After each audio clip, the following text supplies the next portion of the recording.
ngisashaya izandla njalo. This is the way uNkulunkulu awuthwese uBishop. Uthwese uBishop lo msebenzi emva kokuba abe kamthwese omunye umsebenzi phezulu kwalo. uBishop started with the BDM relief program where he actually wanakelela intandane, wanakelela abafelokazi, wa-include ngisho nabafundisi. Amen. I-program iranile. Bishop was trying to estimate ukuthi i-programs ivasinto iqalile i-cost emalini. Uma ngibala for the past 3 years, uma besithenga ukudla kwabo 100,000, it's above 3 million oyisebenzisile kule program. Siyabonga kakhulu uNkulunkulu ngalokho. uNkulunkulu uthi makabeka umuntu bese amnike i-responsibility. We are all responsible for our physical life. We are all responsible for our spiritual life. We are all responsible for our emotional life. We are all responsible for our social life and financial life. But the lowest form of judging a person is judge physicality. Because now we judge umuntu physically yakhe, usengakamazayo spiritual life yakhe kunjani. And we thank God for you, Bishop, which you understood Luke chapter 2 verse number 50. Lakithi iBhayibheli khona uJesu wakhula in stature, wakhula in favor with men, wakhula in wisdom, and wakhula in favor with God. You took the responsibility ukuthi unakelele umphakathi wethu waseMalahleni la isikhathi bezinzima khona kakhulu. You know, sometimes simkhwanazi injustice ukuthi umuntu abe popular but angabe effective. Ithini amen. Injustice ukuthi umuntu abe njani abe popular angabe njani effective. Kuyingozi ukuthi umuntu abe popular because uma uba popular uNkulunkulu akhulisa igift yakho nama resources avamise ukukhula. But kuba yingozi ukuthi ube popular ungabi effective. Sithola ukuthi uNkulunkulu bekile ukuthi makakhulisa uBishop akhulisa negama lakhe, akhulisa nebandla le-BDM Ministries, nathatha ama-resources wenu na apply back to the community of eMalahleni. uNkulunkulu omusa anibusise. Sithola uJesu ungayezalwa, ukuzala kwakhe kwaba ne-effect, kwaba ne-impact ey'mpilweni zabanye abantu. Nxa uJesu ezalwa, istar sasuka saba i-navigator, sahola the wise man. Lithi iBhayibheli uHeroke waphatha i-insomnia. I-insomnia ilokuthi ungabi nobuthongo, ungalali ebusuku ngoba uJesu uzozalwa.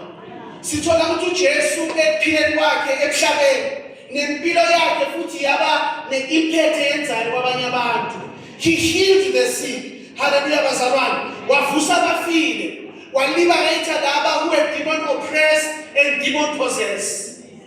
Ngoba kunabantu who are demon oppressed nabantu abademon njani abazalwana abaningi bayadalwa ngoDecember demon oppressed. Ngoba January bayayeka owayiphosesanga lento ba-oppressed bayaphindezelela. But we see uJesu empilweni yakhe ahamba aliberate abantu. Futhi siyabona uJesu nokufa kwakhe kwaba ne-impact futhi. Elithi iBhayibheli ngenxa yokufa kwakhe izono zami nezono zakho zathethelelwa. So BDM Ministry, I'm here to announce today ukuthi uNkulunkulu has elevated Bishop. And kumele nibone lokho, kumele ni-adjust kulokho. Ithi makhelwane uBishop akabelongi kithi. Kumele sikwazi lokho, kumele sikwamukele lokho.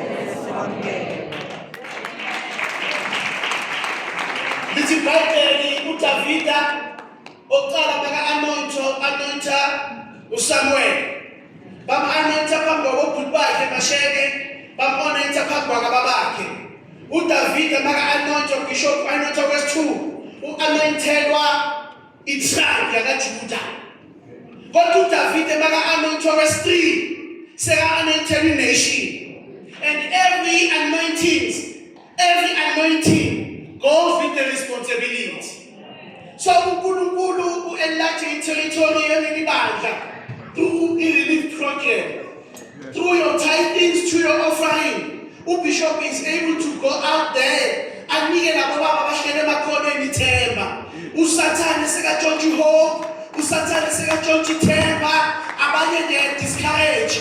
Uyeza ngikulethe salvation. Uthi bheka uNkulunkulu namandla kulesimo usathanda. So ngifuna nazi mina ukuthi umsebenzi enwenzayo emalahleni awusimncane kakhulu. Irresponsibility Bishop ihamba ne-accountability. Irresponsibility ihamba ne-integrity. Irresponsibility ihamba ne-stewardship. Ukuthi uNkulunkulu masekanika i-gift wakunika ama-resources. One day you are going to account. Ngoba lithi iBhayibheli in the book of Matthew senzohlala phasi chapter number 25 verse number 23. His master replied, "Well done, good and faithful servant. You've been faithful with a few things. I will put you in charge with many things. Come and share on your master's happiness." Ukuthemba kale lokuncane uNkulunkulu uzokwenzela okukhulu. We thank you very much, Bishop. Ukuthi uNkulunkulu uthemba kabusisa leli bandla. Wathatha irresponsibility. Wathatha the accountability. May the good God bless you. uNkulunkulu usabusise. Amen.